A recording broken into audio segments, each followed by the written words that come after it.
Selamat pagi Bapak Ibu guru hebat dan anak-anak Indonesia yang membanggakan. Tabi pun, ya pun. Saya Frida Magdalena, guru mata pelajaran geografi. Pada kesempatan ini, saya akan menjelaskan materi tentang pengetahuan dasar geografi yang meliputi 1. Pengertian, 2. Aspek, 3. Objek studi, 4. Ilmu penunjang, 5. Konsep dasar, 6. Pendekatan, dan yang terakhir yang ketujuh yaitu adalah prinsip geografi. Yang pertama, pengertian geografi. Geografi berasal dari bahasa Yunani, terdiri dari dua kata yaitu geo dan grapien. Geo artinya bumi, sedangkan grapien artinya lukisan atau tulisan.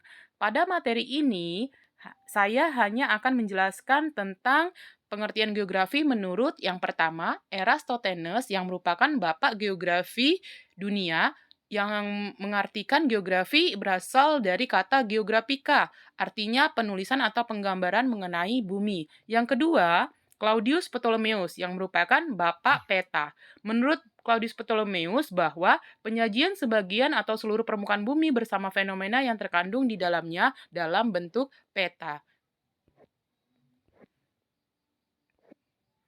Dan yang ketiga, menurut Bintarto merupakan bapak geografi Indonesia, bahwa pengetahuan yang mencitrakan menerangkan sifat-sifat bumi serta mempelajari hubungan kausal gejala di permukaan bumi. Dan yang terakhir, menurut Ikatan Geografi Indonesia, geografi adalah ilmu pengetahuan yang mempelajari persamaan dan perbedaan fenomena geosfer dengan menggunakan pendekatan kelingkungan dan kewilayahan dalam konteks keruangan.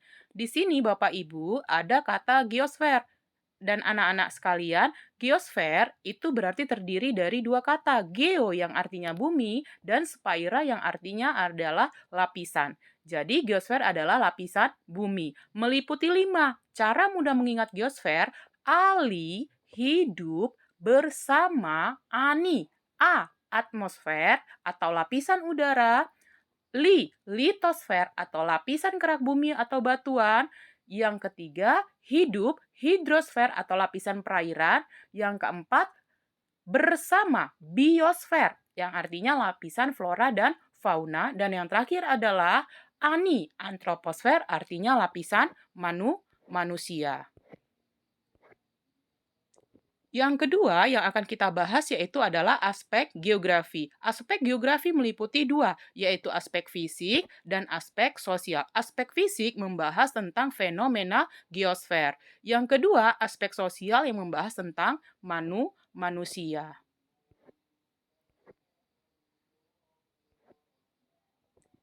Yang ketiga yang akan dibahas yaitu adalah objek studi geografi meliputi dua. Yang pertama objek material yang membahas fenomena geosfer. Yang kedua yaitu adalah objek formal yang membahas tentang pandangan berpikir terhadap gejala yang ada di permukaan bumi.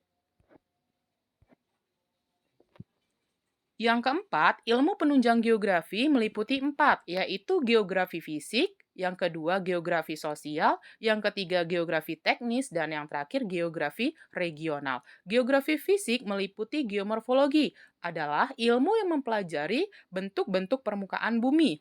Yang kedua, geologi adalah ilmu yang mempelajari struktur komposisi dan sejarah daripada permukaan bumi. Yang ketiga, klimatologi, ilmu yang mempelajari tentang iklim. Yang keempat, meteorologi adalah ilmu yang mempelajari tentang cuaca. Dan yang terakhir adalah hidrologi, ilmu yang mempelajari tentang perairan darat. Yang kedua, geografi sosial meliputi demografi. Demografi adalah ilmu yang mempelajari tentang penduduk. Yang ketiga, geografi teknis yang meliputi sistem informasi geografi adalah suatu sistem dari mulai memasukkan data, memproses data, dan mengeluarkannya dalam bentuk peta. Dan yang kedua yaitu adalah penginderaan jauh atau indraja atau remote sensing adalah suatu ilmu atau suatu teknik untuk mendapatkan data atau informasi tanpa kontak langsung. Dan yang terakhir adalah geografi regional. Geografi regional membahas tentang wilayah. Contohnya adalah ASEAN.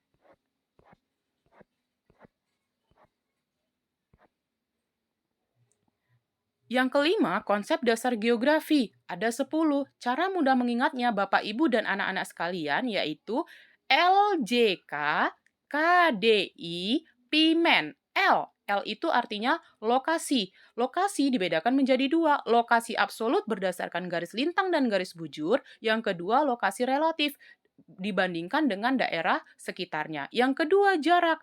Jarak absolut berarti diperoleh dari lokasi absolut dan jarak relatif diperoleh dari lokasi relatif. Yang ketiga, keterjangkauan, kemudahan untuk mencapai suatu wilayah. Yang keempat, keterkaitan ruang, menunjukkan tingkat hubungan antar wilayah.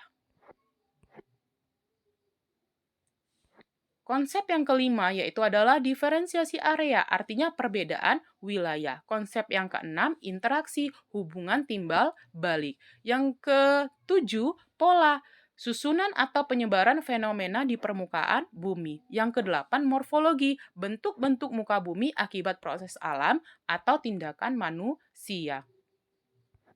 Konsep yang kesembilan yaitu aglomerasi, kecenderungan pengelompokan fenomena atau objek pada suatu wilayah. Dan konsep yang terakhir yaitu adalah nilai kegunaan, kelebihan yang dimiliki suatu tempat atau wilayah tertentu dan memiliki nilai kegunaan yang berbeda berdasarkan fungsinya. Yang keenam, pendekatan geografi dibedakan menjadi tiga. Pendekatan yang pertama yaitu keruangan atau spatial approach, yang kedua kelingkungan atau ecological approach, dan yang ketiga adalah pendekatan kompleks wilayah atau kewilayahan atau regional approach. Pendekatan keruangan, analisis atau cara pandang yang menekankan pada ruang. Sedangkan yang kedua, kelingkungan, cara penyelidikan suatu fenomena geosfer terhadap ekosistem. Dan yang terakhir, kewilayahan, perpaduan antara pendekatan keruangan dan pendekatan kelingkungan. Yang terakhir yang akan saya jelaskan pada materi ini yaitu adalah prinsip geografi. Prinsip geografi dibedakan menjadi 4, yaitu persebaran, deskripsi, interrelasi, dan korologi. Tapi untuk mudah mengingatnya, saya pakai singkatan, yaitu PDKT. P, persebaran atau distribusi, artinya segala sesuatu tersebar tidak merata. Yang kedua, D, deskripsi, penjelasan atau pemaparan atau penggambaran. K, korologi, perpaduan antara prinsip persebaran, deskripsi, dan interrelasi. Dan yang terakhir, T, interrelasi, hubungan timbal balik antara keterkaitan fenomena yang satu dengan fenomena yang lain. Demikian penjelasan saya materi tentang pengetahuan dasar geografi. Semoga materi ini bermanfaat baik bagi Bapak Ibu guru maupun bagi anak-anak sekalian. Sekian dan terima kasih. Salam bahagia.